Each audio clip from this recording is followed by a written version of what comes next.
Olá, meu povo! Estamos em mais um episódio do Uai Podcast Goiás, o podcast que é a cara do nosso estado. Eu me chamo Débora Evelyn. Hoje nós estamos com uma convidada mega especial, mas eu vou deixar a Giovana apresentar ela. Giovana Campos, apresenta. Bem-vinda, minha amiga.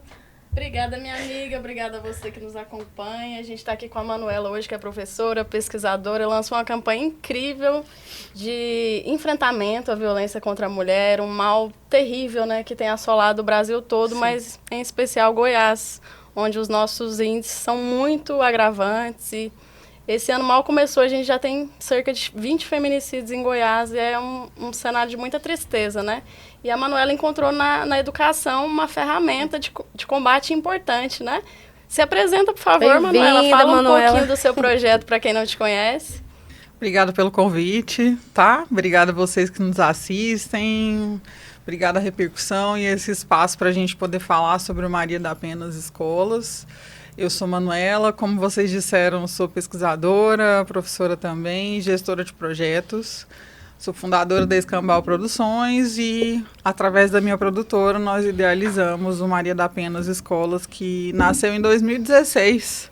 Tá todo mundo falando agora, né, dessa grande campanha, dessa grande caravana que a gente está fazendo, mas a gente nasce em 2016, né? Então, de lá para cá, muito chão foi percorrido, muitas crianças foram ouvidas, muitos índices vieram à tona, né? Porque o que a gente tem através dos dados é que muitos deles já existiam, mas poucos eram evidenciados. É verdade. Então, a gente está aqui para poder falar sobre essa experiência, sobre o projeto, que atua na educação e na prevenção sobre esse tema de violência contra a mulher, através de ações educativas dentro de escolas. Hoje também a gente está em assentamentos rurais, a gente está dentro de algumas empresas, inclusive, que nos convidam, porque afinal falar sobre esse tema com crianças, com adolescentes é fundamental. Quanto antes a gente educa sobre o tema é fundamental, mas dá para poder também tentar contribuir com a consciência de pessoas adultas, de pessoas idosas, de mulheres, de homens, né? Todas as pessoas precisam se envolver e modificar a consciência e o comportamento para a gente construir uma outra realidade. Porque você, Manuela, escolheu falar sobre a violência com crianças. A Manuela não escolheu. A Manuela, eu acho que foi escolhida de alguma forma e se sentiu bem provocada por isso. E teve um atravessamento, né, com a própria história como mulher, com uma motivação que vem do próprio ambiente doméstico e familiar, mas não dizendo também sobre a minha realidade como uma mulher já adulta, mas lembrando da minha infância, lembrando de tudo aquilo que eu também pude perceber em casa. A minha família é uma família de pessoas muito tranquilas, em sua maior parte do tempo. Uhum. Meus pais são casados há aproximadamente 43 anos, eu tenho 39, mas independentemente do meu lar, onde também existe a reprodução do machismo, né? Tanto pela minha mãe quanto pelo meu pai, assim como por nós, né? Uhum. Em vários momentos a gente está sendo atravessado por opiniões de um machismo estrutural que foi colocado também na gente. Mas ao frequentar uma igreja, ao frequentar a casa da minha avó, frequentar a casa dos tios, então de lembrar da minha infância e de todos aqueles gatilhos que nem eram entendidos na época, mas que foram sendo identificados depois como violências contra a mulher. E isso nem sempre sendo violência física. Sempre que a gente vai falar sobre violência, logo vem, né? Nossa, mas quem é que será que batia? Sim. Então, onde é que ela viu ou deixou de ver isso? Não, gente, a violência ela é velada. Ela é muitas vezes silenciada. Ela está no relacionamento, na convivência, e ela se manifesta numa pressão e numa violência psicológica que é absurda, né? E que no interior de Goiás, então, onde há alguns anos atrás pouco se falava, né? Se hoje em dia a gente tem tabus em relação a esse tema, imagina há 30 anos atrás como é que não era tudo isso. E imagina, então, há mais tempo ainda, quando eram ali as nossas mães que eram crianças, quando eram as nossas avós que eram crianças, né? Quando foram aqui todas as nossas antecessoras, né? Para a gente poder chegar aqui e falar hoje, poder trabalhar com um pouco mais de responsabilidade, conhecimento, mas também com alguma liberdade para poder falar, para poder estar aqui, chegar na casa das pessoas e poder dialogar sobre esse tema, né? Então, A Manuela foi atravessada e ela foi envolvida por tudo isso, mas esse despertar aconteceu dentro de uma escola. Eu sou professora já há algum tempo. Em 2016 eu estava cursando mestrado no interior de Goiás, na cidade de Morrinhos, e lá eu estava desenvolvendo um outro projeto que a minha produtora conduzia à época, chamado de Compasso Musical, um projeto que lidava com cidadania, com música e com hip hop também. Então, para a gente poder fazer um trabalho na música e no hip hop, a gente precisava trabalhar um pouco do que seria a consciência social dos alunos e das pessoas que estavam participando ali com a gente. A gente montou, então, uma grade com vários temas. Então, a gente tinha cidadania, uso abusivo de álcool e drogas, a gente tinha direitos humanos, a gente tinha uma abordagem conceitual sobre esses temas, mas a gente também tinha o porquê dos tabus sobre todos esses temas e como que a gente podia identificar isso na nossa prática. Então, tinham outros temas também, eu acho que no total eram 8 ou 9. E aí, a gente não tinha violência contra a mulher. Dentro dessa abordagem, a gente tinha diversidade, a gente tinha acessibilidade, tinha várias outras coisas. E aí foi dentro de uma escola lá em Morrinhos que falaram, né? Poxa, e violência contra a mulher? Será que vocês não podem promover uma atividade para a gente, para poder tratar sobre esse tema? Claro, a gente se organizou para poder fazer isso, mas eu fiquei muito curiosa, né? Tipo, por que no meio de tantas outras coisas, justamente violência contra a mulher apareceu aqui? E aí, meninas, o que eu descobri foi que a realidade é que os alunos estavam enfrentando isso em casa. Muitos estavam reproduzindo um comportamento extremamente violento também dentro das próprias escolas, né? Dentro da própria sala de aula. Esse ciclo de violência, ele é muito devastador. Então, eles viam ali a figura masculina, seja ela o pai, seja o avô, o tio, o irmão ou o filho, né? Num papel violento muito grande. E aí as crianças estavam somatizando tudo isso, se tornando violentas, repercutindo e reproduzindo isso também com os colegas e com as colegas, no ambiente escolar e também com os animais, né? Nossa. Então, a gente sempre fala, né? É o pai que violenta a mãe, que deposita na criança, que deposita no cachorro, que sai repercutindo e reproduzindo isso em vários âmbitos. Então, a gente foi para dentro dessa escola na semana seguinte dar essa devolutiva e fazer essa atividade formativa. E foi uma atividade muito impactante, foi a primeira vez que eu também me vi como uma professora e palestrante sobre o tema.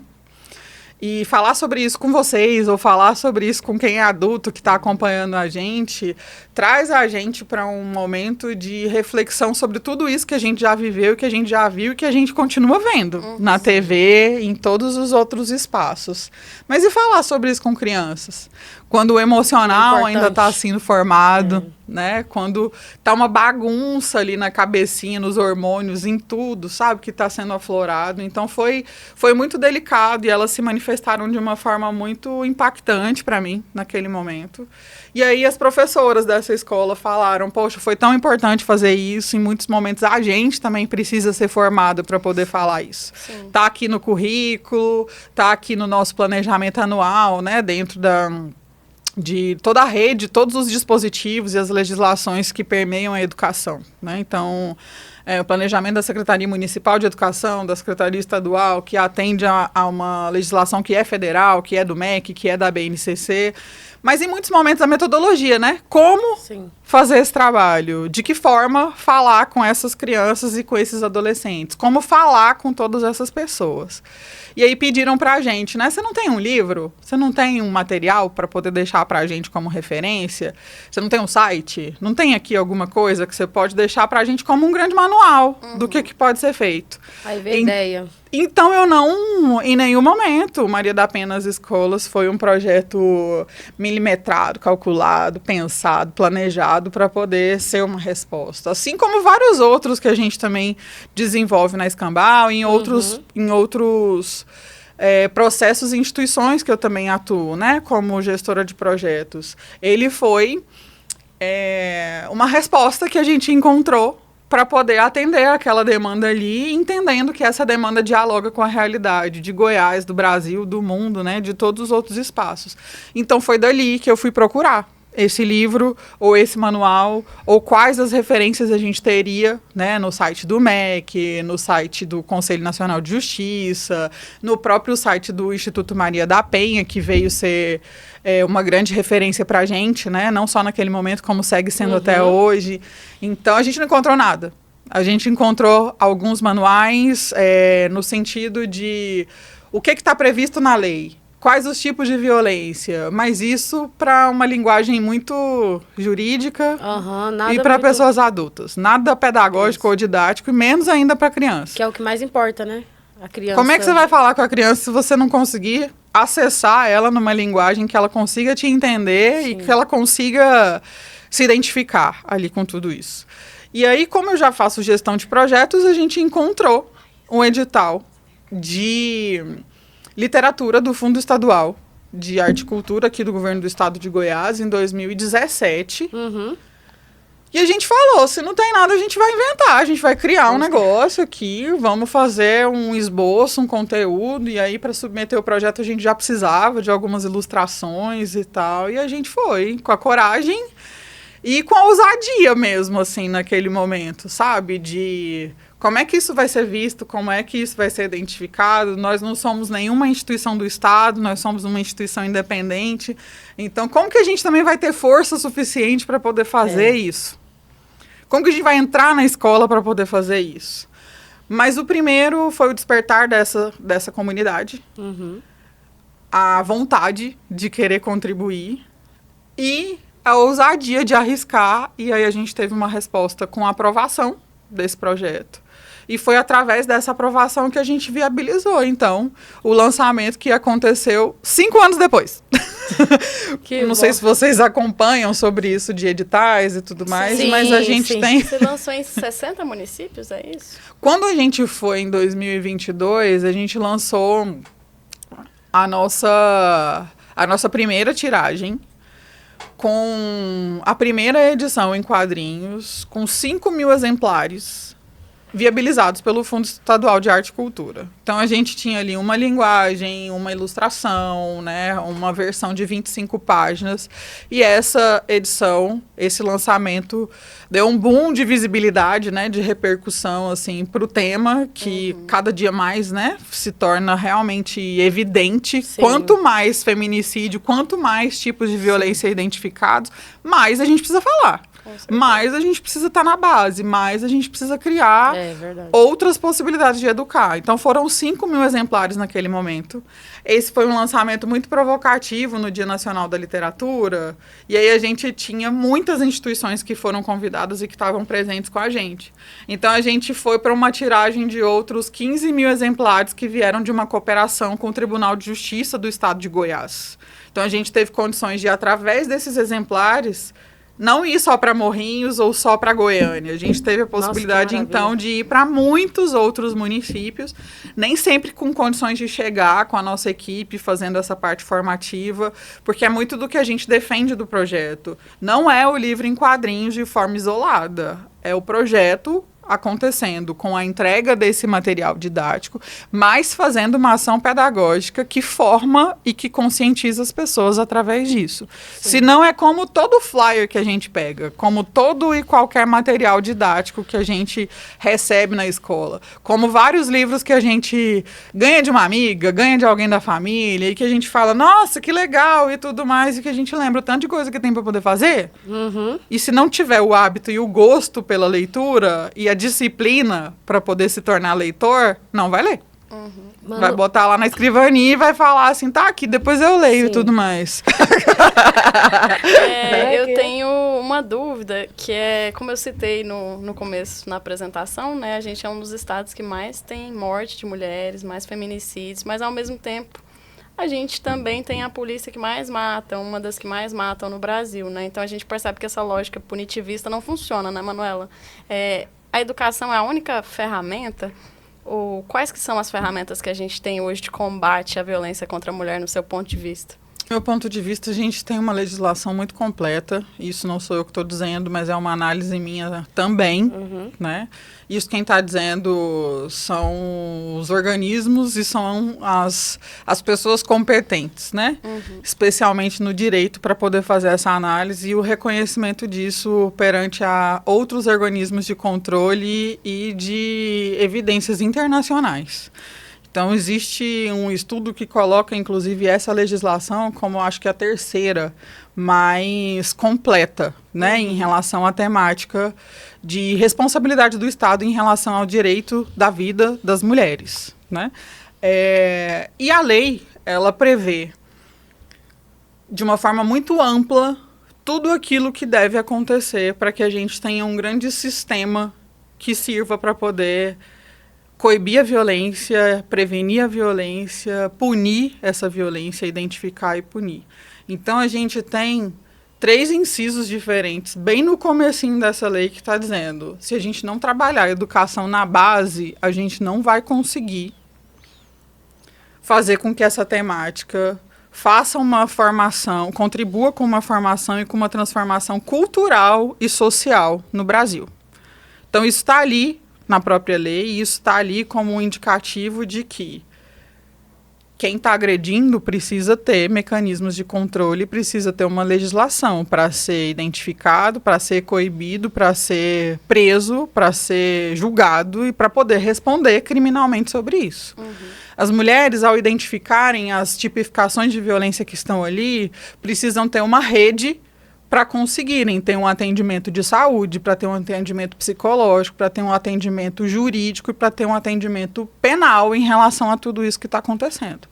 Então, eu vejo que não é só através da educação, né? Mas, como eu disse, é um conjunto de medidas. E, por isso, nós temos uma rede de enfrentamento de violência contra a mulher. Então, a gente tem delegacias especializadas, porque a gente precisa de delegacias especializadas para poder fazer esse atendimento a todas as vítimas e para poder dar ali o devido respaldo legal, jurídico e penal para todos esses processos, assim como acolher essas mulheres, assim como fazer com que elas tenham uma rede de proteção e de acolhimento junto com os filhos e filhas que estão nessa família em muitos momentos. Mas a gente está falando que a gente também precisa de atendimento psicológico junto às secretarias municipais de assistência social, de saúde, de educação, de toda uma rede. Então, quando a gente está dizendo sobre o Disque 180 como canal de denúncia, a gente está falando também de uma porta de entrada para denunciar a violência depois que ela foi identificada. Mas e quando ela não está identificada?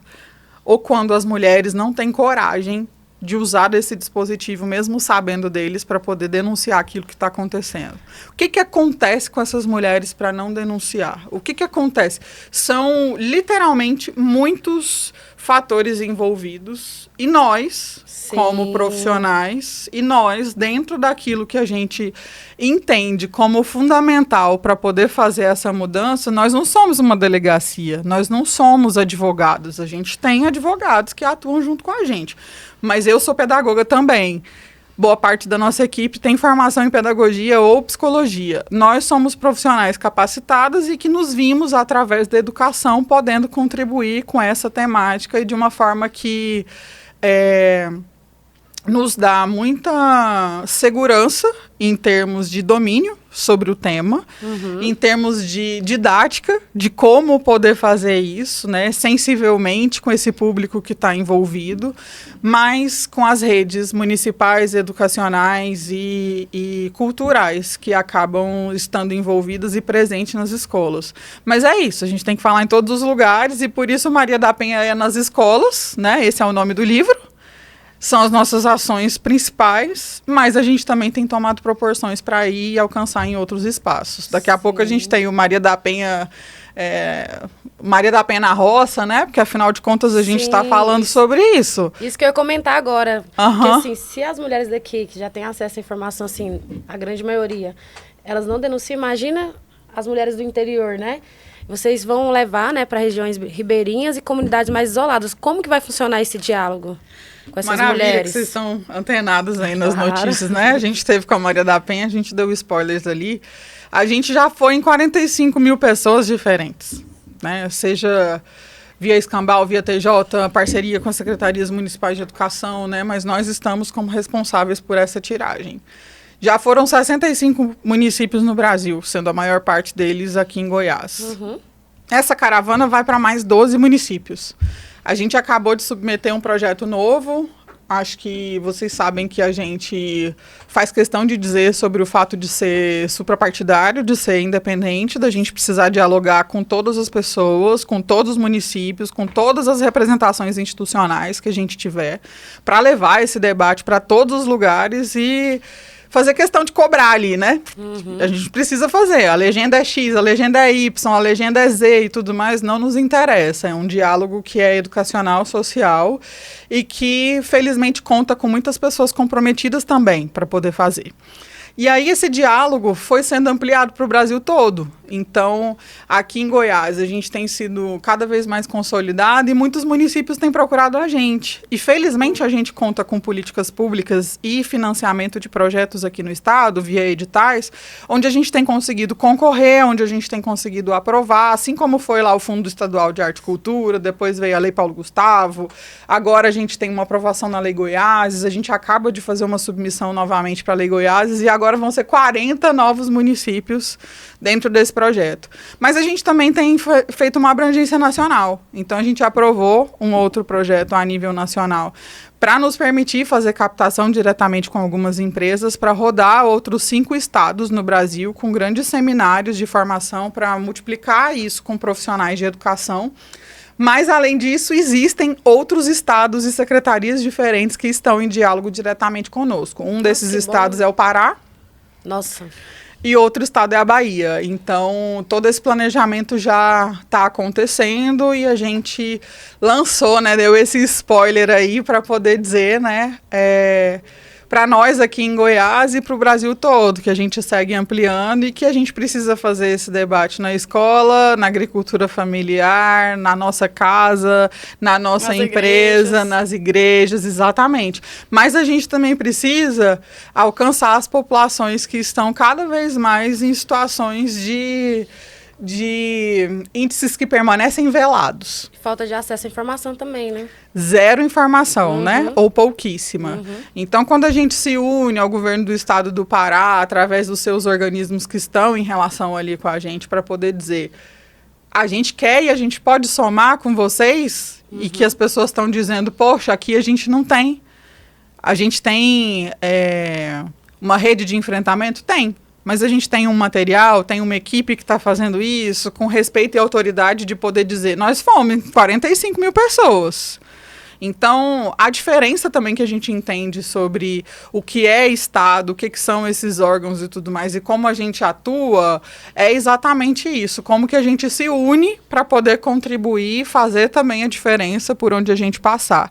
E quando a gente recebeu esse convite para poder integrar numa grande caravana, mas por comunidades ribeirinhas, isso me tocou profundamente. Imagino.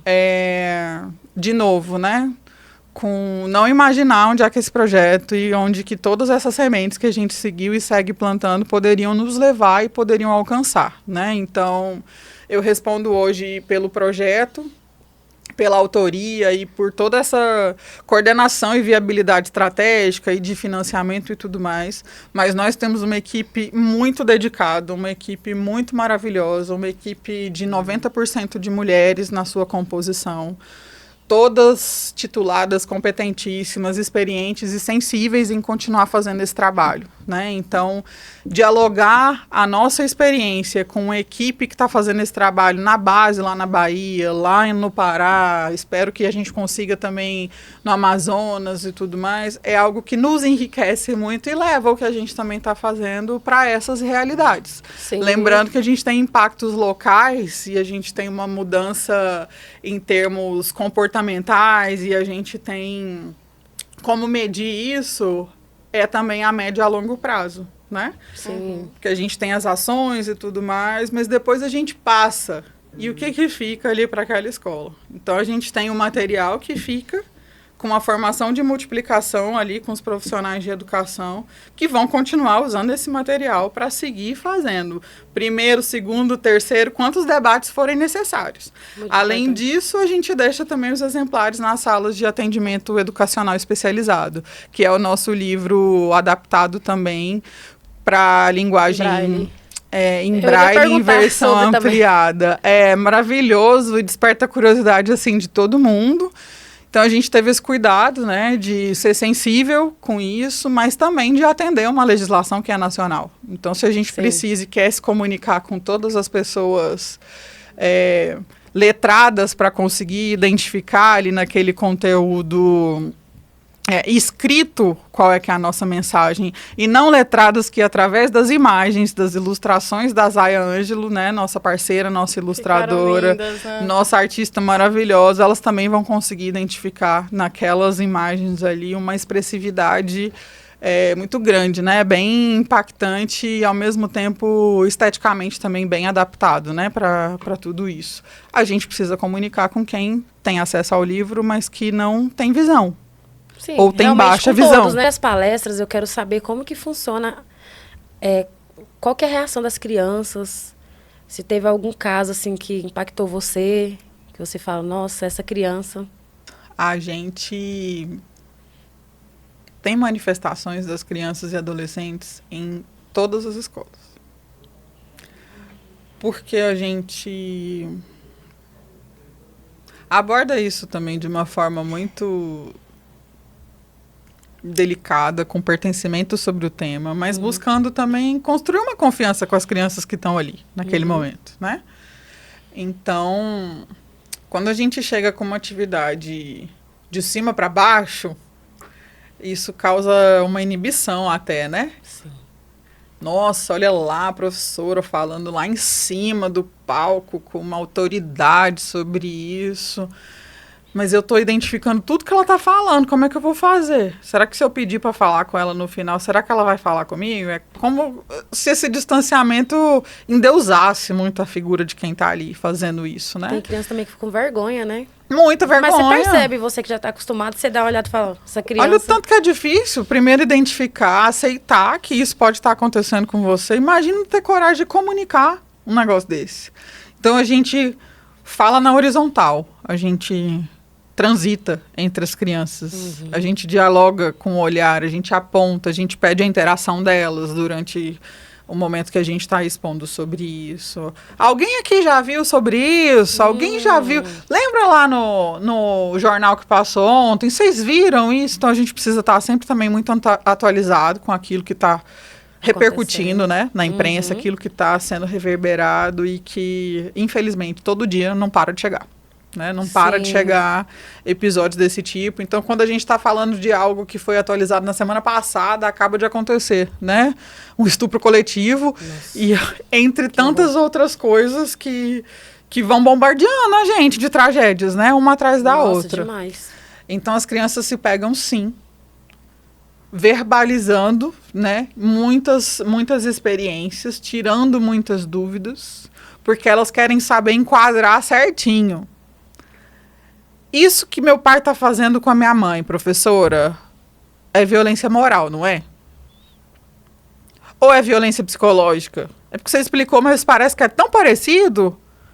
Como que é mesmo? É como se tivesse a pergunta certa, a pergunta errada, a pergunta certa, a pergunta errada. E para formular essas perguntas, eles trazem exemplos das próprias casas, Sim. das próprias realidades.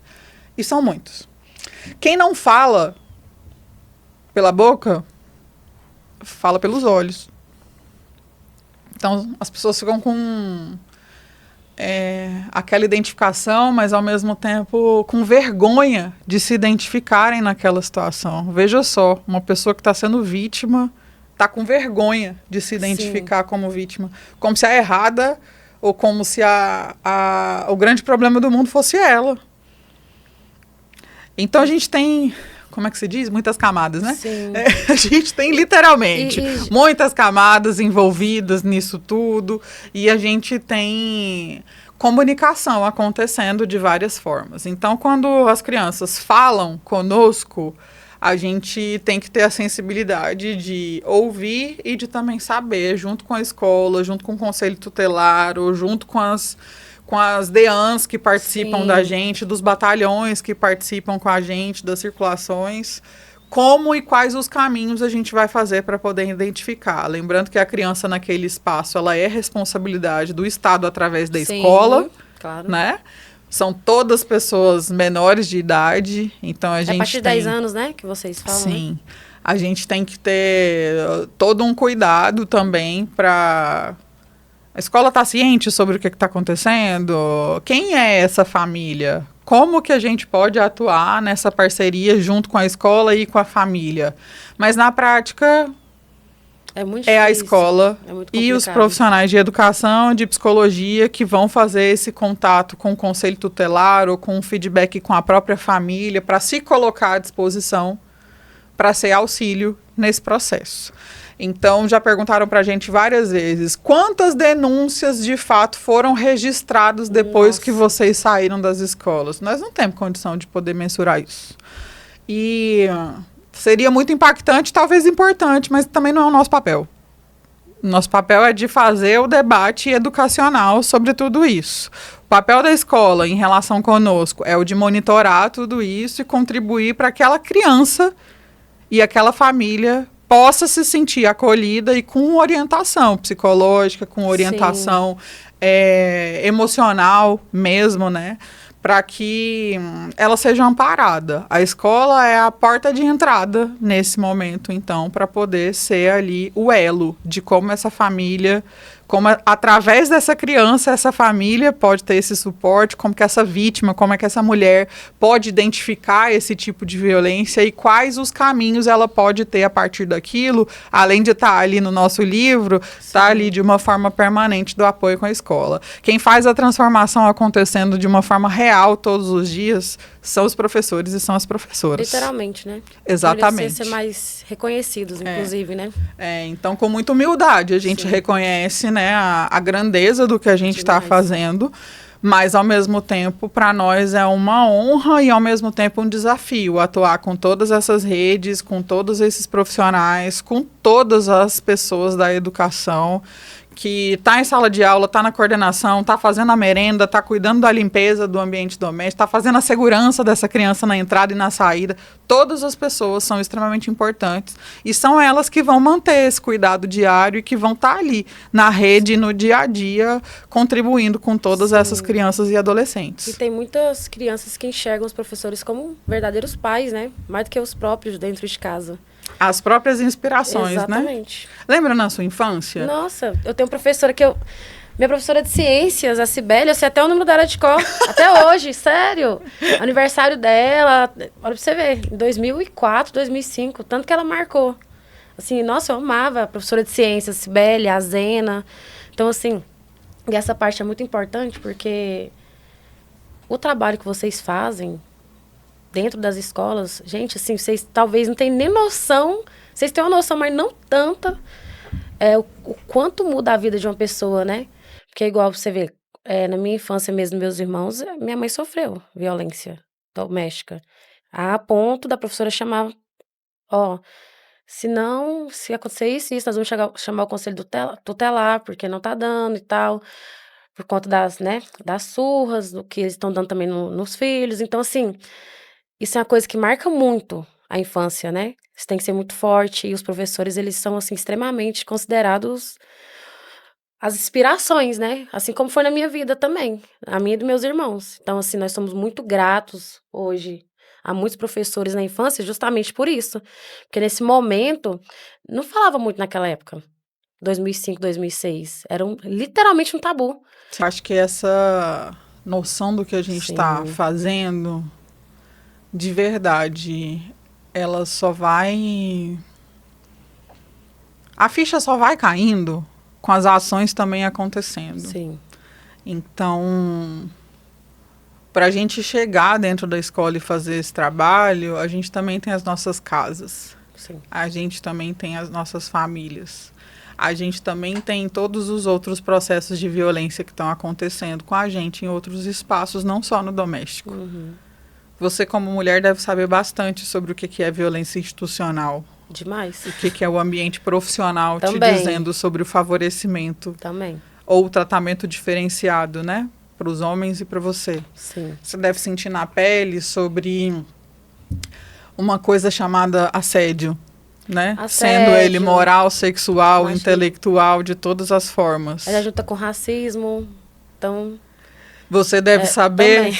também sobre o que são essas pautas cruzadas Sim. entre a violência de gênero e a violência racial. Sim. Você também deve saber, se for mãe, né? Ainda não. Eu também ainda não. Mas quantas mães sofrem também essa diferenciação, porque, afinal de contas, a carga horária de trabalho, as responsabilidades do trabalho são associadas com elas e com a vida delas. E como assim? Como é que essa mulher vai depositar o máximo que ela tem aqui no ambiente profissional, se ela tem filho para cuidar, filho para fazer isso? Como se isso impactasse na competência, na responsabilidade, no compromisso e nos resultados daquilo que ela pode construir. Sim. Né?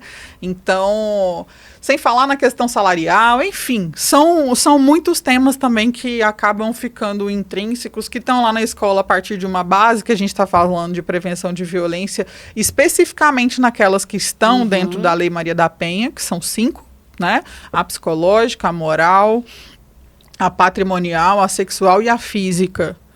Mas a gente entendeu que era importante também falar de assédio. A gente entendeu também que era importante falar de violência etária com mulheres que são mais velhas. Sim. Né? Que estão ali após os seus 60 anos e que acabam sendo vítimas de várias formas. A gente colocou ali também sobre essa questão da necessidade da identificação da violência racial junto com a de gênero, né? Então a gente está falando do somatório disso tudo. A gente está falando de tráfico de mulheres. A gente está falando sobre violência obstétrica. Então hoje a gente saiu de uma primeira edição de 25 páginas e foi para uma de 70, pela densidade e pelas formas da gente conseguir fazer essa identificação. Com todos esses crimes e com todos esses novos feminicídios que têm acontecido, a gente sabe que essa versão vai precisar ser atualizada. Quanto mais a gente percorre os lugares, quanto mais a gente fala com as pessoas e quanto mais a gente escuta e se depara com realidades diferentes, mais necessidade de atualização desse material, de uma autoformação, né? E de uma formação nossa como equipe do projeto, para também ter responsabilidade e conhecimento suficiente para poder abordar tudo isso, né? Mas então eu acho que tudo isso acaba sendo sentido muito com trocar o pneu do carro andando, sabe? Sim. As pessoas, não tô aqui falando com vocês agora, mas ontem estava em outros veículos de comunicação, anteontem estava com a Maria da Penha em Brasília, antes estava fazendo lançamento com um monte de autoridades na FGM, semana que vem lá na cidade de Goiás vamos ter que falar com canais de imprensa que são de lá, e aí, querendo ou não, vem pessoas que são de lá, jornalistas que são de lá, crianças que são de lá, e que trazem casos que são específicos ali, que em muitos momentos a gente fica assim, né? Meu Deus do céu, esse tipo de caso eu nunca tinha ouvido falar. Nossa, existe casos diferentes. E agora, o que a gente vai fazer? Então, tem caso no Quilombo? Tem. Tem caso na roça? Tem. Tem caso no assentamento de reforma agrária? Lá, no quintal produtivo? Tem. Tem dentro da empresa? Tem. Tem na balada? Tem. Tem num show que a menina tá passando, puxou o cabelo, foi estuprado no banheiro e tudo. Tem violência contra a mulher em todos os lugares. Então, a gente precisa se antenar, se atualizar, se sensibilizar e entender como que numa pauta tão extensa a gente também pode atuar, né? Porque são tantos tipos. Nossa, a mulher sofre demais. Eu tenho propriedade para poder Deus, falar são sobre inúmeros tipos de violência, Tanta violência né? contra a mulher, cara. a gente. Psicológica, financeira, patrimonial, que pouco se fala, né? Absurdo. Inclusive. A gente tem uma artista visual, que é a ilustradora da nossa segunda edição, essa que está em circulação, que é uma mulher trans. As mulheres trans foram incluídas na Lei Maria da Penha e entendidas como mulheres dignas e sujeitas de direito no final de 2024. Então, a gente tem atualização para poder ser feita assim, o tempo todo. E é muito bom poder estar nesse espaço, poder estar ouvindo as crianças, ouvindo outras pessoas, se antenando, né, junto com tudo isso que está em evidência para a gente seguir se aprimorando e fazendo um trabalho com mais responsabilidade, cada vez mais, e conseguindo muitas parceiras, muitos parceiros, né, muitas pessoas comprometidas e que se identificam com tudo isso, né, seja pela pauta, ou seja pelo cotidiano, ou seja pela vida, ou seja pela ação voluntária que quer contribuir. A gente tem pedidos e pedidos de pessoas que são da assistência social e da psicologia que querem contribuir com a gente. Então, para nós é uma honra tudo isso, mas essa ficha só vai caindo com a gente fazendo, né? Então, depois de mais 20 mil exemplares agora, vai ter muita gente nessa equipe para poder falar. Caramba, eu cheguei a 20 mil pessoas, né, Raíssa? Amém. Eu passei por 20 mil pessoas. Impactados. Eu fui em vários lugares, eu ouvi vários relatos e eu tive loucuras e orgulhos, né, no meio disso tudo para falar, meu Deus, como eu tô cansada também, como é necessário se cuidar, como é necessário ter a nossa rede também de proteção, de afeto, de proteção, de cuidado, as nossas famílias, né, as nossas companheiras, companheiros, filhos, filhas, né, cada pessoa da nossa equipe tem uma realidade diferente. Então, como é importante tudo isso e como é especial e como é honra também para nós poder acessar tantas histórias e servir também de inspiração para tantas pessoas diferentes. Ai, meu Deus. E é tão bacana, né, saber que ela pensou em tudo, porque o projeto é totalmente inclusivo. Ela tem uma ilustradora que é uma mulher trans, ela fez em braille para que as pessoas de baixa visão também possam acessar, né? Então, assim, é para alcançar todo mundo mesmo, né? A gente se vê com todo esse cuidado, com todo esse carinho para poder fazer isso, porque a gente, de alguma maneira também, acho que eu vou falar agora algo que eu não trouxe em outros momentos. Eu sou uma mulher de muita fé, então aquilo que são dados, aquilo que é a nossa responsabilidade social, todos os números, indicadores, discursos, eles são muito importantes. Mas, de alguma maneira, eu também me sinto muito abençoada e escolhida para poder fazer e somar, né, com tantas pessoas. Então, é um exercício terapêutico também, isso de me reconhecer fazendo nisso que a gente está fazendo todos os dias. Eu não tive uma Manuela na minha infância para estar lá na minha escola falando sobre esse tema.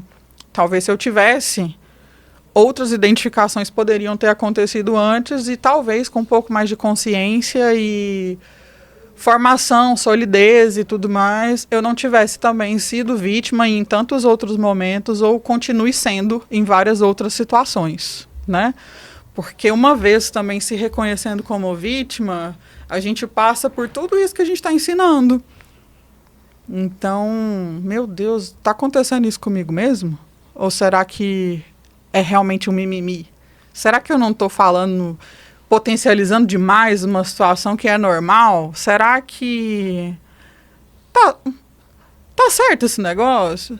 A questão é, se tem uma provocação em você, se algo te diz que tem alguma coisa muito errada com aquilo, se tem um incômodo, é porque tá. Porque tá errado. O problema não vai ser seu. Você não tá louca, não tá inventando coisa, não tá superestimando coisas, mas de identificar que existe esse problema para você ter coragem para poder fazer alguma coisa, eu e todo mundo da nossa equipe também é vítima e também passa pelo mesmo processo de ter que se encorajar junto para dar conta de tomar outras medidas. E essas medidas nem sempre passam pelos disque denúncia, passam por uma determinação dentro do próprio comportamento daquilo que eu aceito ou não.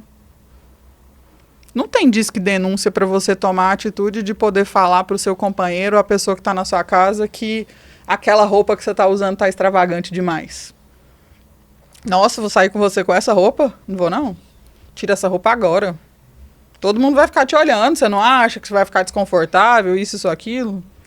E aí fica aquela coisa, né, de, nossa, meu companheiro tá querendo me proteger, nossa, que eu vou ficar mais confortável, ele me ama muito e tudo mais. Não tem disque denúncia para você conseguir pensar sobre isso, mudar um comportamento de dizer, não, eu tô confortável, eu me sinto linda e é assim que eu vou. Então, até a gente conseguir construir isso, a nossa cabeça, o nosso comportamento, os nossos cansaços acumulados vão dizendo muitas coisas. E esse é um exemplo dentre tantos outros. Você não acha que você está falando demais, não? Sua risada está muito extravagante. As violências vêm todos os dias. Sim. De formas veladas, no almoço de família. Tá engraçadinha demais. Nossa, mas dormiu bem essa noite, né? Acordou bem empolgada. Então são os comentários. Ou quando tá nervosa porque faltou algo, né? Deve estar de Sempre TPM. tem. Só pode. Não falaria isso se não Mulher, tivesse. mas não mulher, ouvem, né?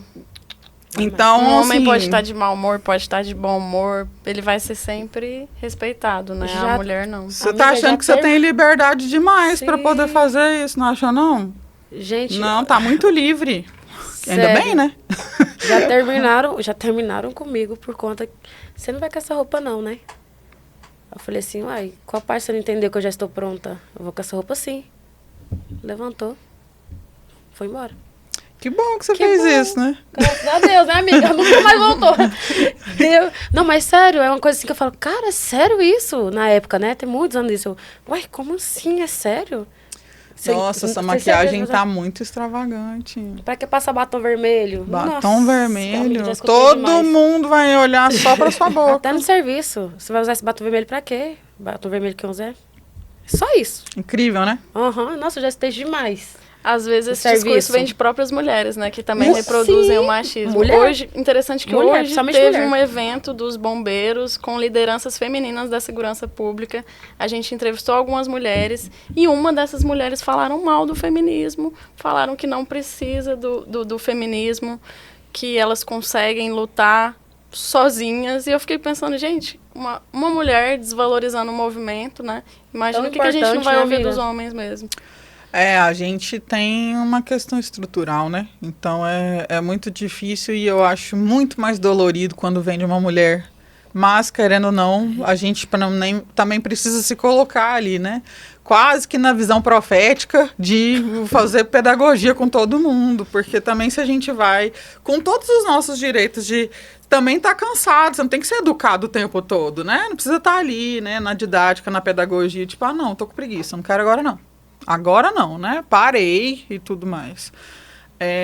Todos os movimentos, por exemplo, vão estar juntos, espero eu, no 8 de março. Tem mulheres que estão no front que no 8 de março vão ter um único dia disponível para dormir. O que ela precisa naquele momento é descansar. A grande luta dela é descansar.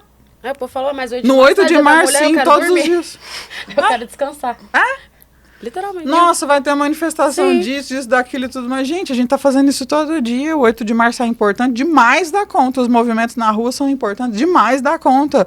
Os movimentos, as instituições, as mulheres, os homens que fazem parte de tudo isso junto com a gente também precisam descansar, também precisam cuidar, também precisam estar com as suas famílias, com o cachorro, com o gato, com o papagaio, tomando banho de cachoeira, andando descalço na pedra. Tô falando de mim agora. Querendo andar descalça na De pedra nós. e tudo mais. Todos os dias, da mesma forma que a gente precisa estar nesse front, né, de fazer esse Sim. trabalho, a gente também precisa descansar. Então, março vai ter podcast, vai ter jornal, vai ter rádio, vai ter circulação do Caminhada. Maria da Penha, caminhada, bombom no trabalho, esmalte de presente, chocolate na escola para as crianças levar para casa e dar para a mãe e tudo mais. Enfim, vai ter o março muito recheado de ações diversas, né? Algumas mais críticas, outras mais reprodutivas dentro do capital e desse comportamento Sim. que já está impregnado mesmo, né? A gente fala, né? Me dá rosa, mas não me dá só hoje também não. Me dá bombom, mas não só hoje. Me prova realmente o seu cuidado e comprometimento comigo como mulher todos os dias. Dá um Jeep Renegade. Né? Tudo isso. Então, assim, a gente tem também abril, maio, junho, julho, agosto, a gente tem um agosto lilás. Então, pá, na imprensa de novo, né? Mas aí a gente tem setembro amarelo, aí tem outubro rosa, aí tem novembro azul. E aí as tem mulheres são as mais atingidas por transtornos mentais. A mulher. As mulheres continuam sofrendo violência, precisando de espaços para poder debater, aprender, conscientizar e multiplicar, né, tudo isso. Então, eu tô com vocês agora, espero que a gente consiga chegar para todas as pessoas o ano todo, esse ano que vem, todos os outros, né, que todo mundo em algum momento consiga ter esse debate despertando também, né, a criticidade, a curiosidade, a identificação e as formas que podem ter também esses canais de entender auxílios, entender que o não tá sozinha precisa ser efetivamente na prática todos os dias, porque no discurso tá muito simples, né? Para nós mesmas e para tantas outras.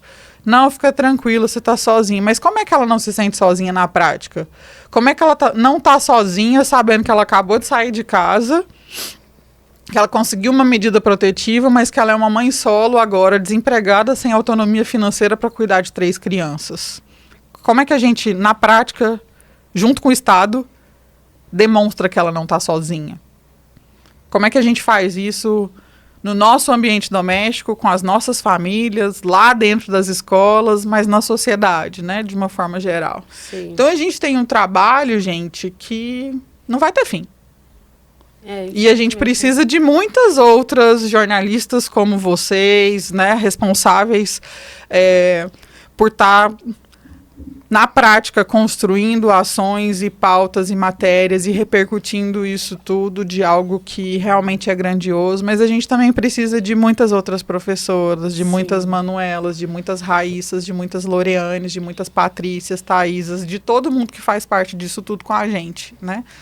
E a gente espera conseguir encontrar, somar, multiplicar, né, tudo isso em vários lugares. Então, eu posso dizer que todos os dias, embora muito cansada à noite, para poder descansar, eu tô dormindo muito tranquilo. Muito tranquila. Sim, do tipo, a gente está contribuindo bastante naquilo que a gente pode, do jeito que a gente pode, a gente vai seguir fazendo isso. E a gente espera conhecer muito mais gente que esteja fazendo para a gente poder contribuir com elas também. Manuela, e o que é mais difícil? Ensinar uma criança ou ensinar um adulto de 40 anos que já é formado, já tem uma cabeça fechada, digamos assim, né? O que é mais difícil? As crianças são mais abertas? São menos preconceituosas? As crianças são muito mais abertas. Mais inocente, né, amiga? As crianças estão em formação, né? As crianças estão vendo algumas coisas em casa e elas estão falando assim, ô tia, lá em casa eu tô vendo meu avô fazer isso aqui com a minha avó. Mas eu tô vendo aqui no livro que tá errado esse negócio. O que eu vou fazer agora? Como que eu posso falar lá? Pra não apanhar, né? Também, né? Tem isso. Meu avô não vai deixar eu falar isso aqui pra ele, não. Aí até a forma de abordar essa criança, com como ela vai trazer isso pra casa, a gente tenta contemplar ali. Então, vô, olha só o que eu ganhei aqui lá na escola hoje. Foi uma professora super legal. Eu sempre falo pra eles. Foi uma professora super legal. Foi uma equipe lá super legal. Uma tia bonita. Olha só o que ela me ensinou. Tá vendo aqui, vô? Então, aí eu aprendi que fazer assim não tá certo. Você já ouviu falar na Lei Maria da Penha? Todo mundo fala que a Lei Maria da Penha é só pra poder prender homem. Não é, vô, olha aqui, ó, tá falando que a gente precisa aprender, a gente precisa se educar, porque prender e chegar na violência física é a última coisa. Sim. Mas o senhor tá fazendo isso aqui. Minha avó é tão legal, por que a gente vai ficar fazendo essas coisas com ela? Arrasou.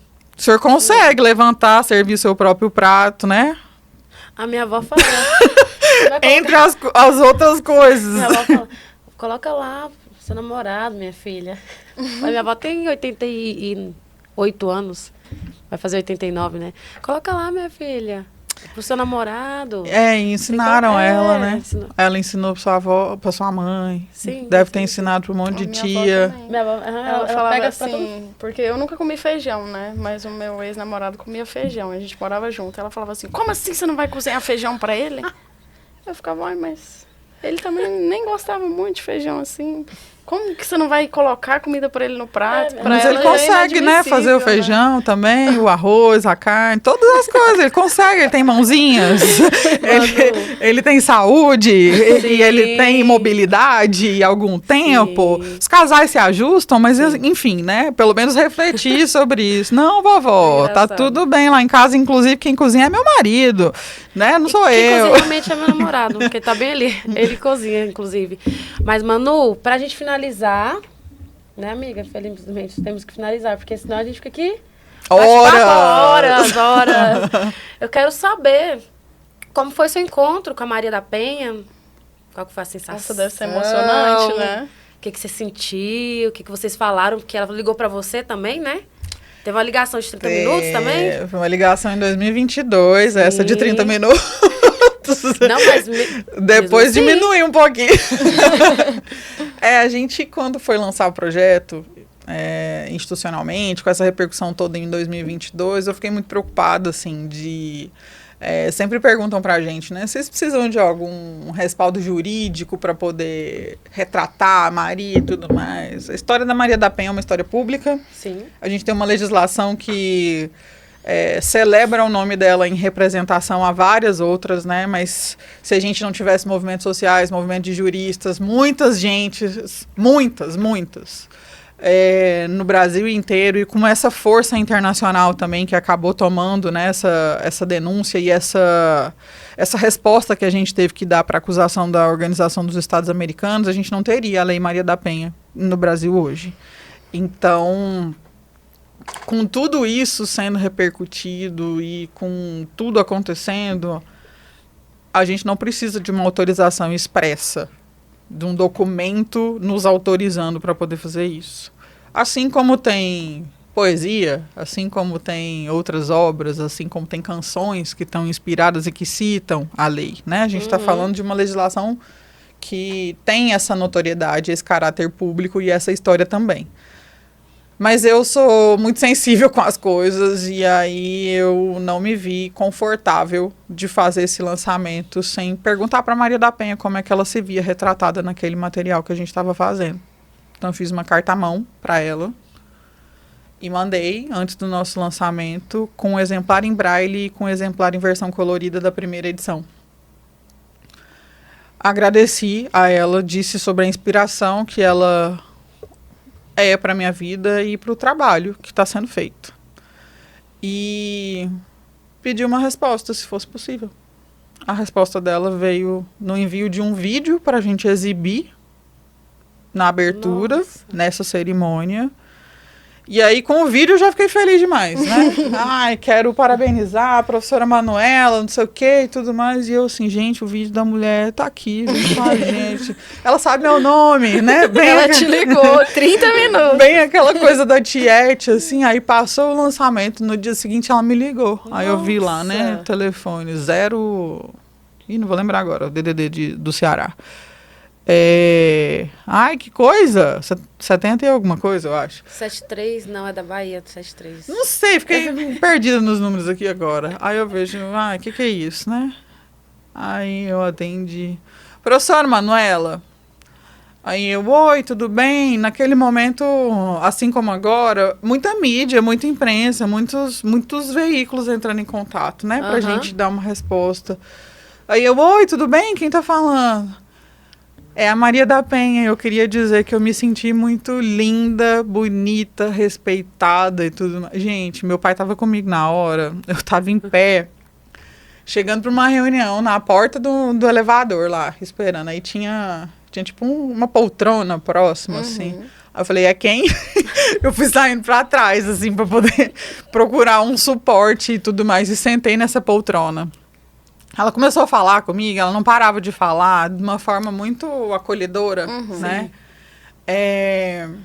E aí, não sei, foram tantos atravessamentos também tão bonitos e tão importantes, diferentes, né? Ela é uma senhora e a minha relação com a minha avó e com as pessoas idosas também sempre foi muito sensível, muito bonita, muito parceira, né? Então, naquele momento, eu lembrei do acolhimento e de todo o amor também da minha avó, que não está mais nesse plano, mas que segue também sendo, né, uma das minhas principais inspirações. E aí eu esqueci da reunião, esqueci do meu pai, esqueci de todas as coisas, só via quem estava passando lá e fiquei falando com a Maria da Penha. Ela, então, minha filha, Então, aqui no Ceará, a gente tem feito ações assim, assim, assado, não sei o quê. Você está fazendo algo gigante. Você está fazendo o que todas as escolas deveriam fazer. O que o Estado deveria estar garantindo. Sim. Esse livro que vocês estão colocando como suporte pedagógico devia estar no Brasil inteiro. O MEC devia disponibilizar isso tudo para o Brasil inteiro. E ele tem, né? Equipe, orçamento e tudo para poder fazer isso. Então, olha pra gente, MEC. O CODIC, SEDUC, olha também. SEDUC, a gente tá em diálogos, a gente já teve nessas reuniões, então também não quer dizer que tá uma coisa tão distante em termos de diálogo, mas é mais difícil tramitar realmente e convencer, né, dentro de um orçamento, o quanto isso tudo é importante. Mas ela fez ali naquele momento muitos elogios, ela se colocou disponível pessoalmente para poder ser acessada, para ser procurada e colocou o Instituto à disposição para seguir nos orientando naquilo tudo que fosse necessário, né? Então, se a gente caminhou até agora e chegou em 45 mil pessoas, com a licença e com a admiração da Maria da Penha para aquilo tudo que a gente estava fazendo, eu fui muito assim... imagina se essa mulher me liga e fala, né? Tipo, não, vocês estão falando coisa errada aqui, isso aqui não está na lei, não. Ou então, nossa, essa ilustração aqui não me deixou muito confortável e tudo mais, né? Mas ela não, uma diva, uma senhora acolhedora, calma, tranquila, muito inspiradora. Então, ela fez o convite para a gente estar num evento com ela em Fortaleza, em 2024. Eu e Patrícia, da nossa equipe, fomos para lá. Foi o nosso primeiro diálogo presencial com a Maria da Penha. E agora, graças a esse convite, né, do SEBRAE, junto com a Secretaria de Projetos Especiais da Assembleia Legislativa, a gente foi convidado para poder estar lá nesse evento do Movimento lá em Brasília com o SEBRAE. E aí, quando a gente soube que a Maria da Penha ia estar lá, foi um motivo a mais para a gente querer participar disso tudo. Então, de novo, eu entrei em contato com a equipe dela, de novo a gente mandou um exemplar e a gente informou ela sobre a nossa caravana, sobre esses 20 mil novos exemplares. E aí, quando a gente chegou em Brasília, foi isso, né? De agenda, como é que a gente faz, porque é um tumulto em cima dela, né? Tudo isso.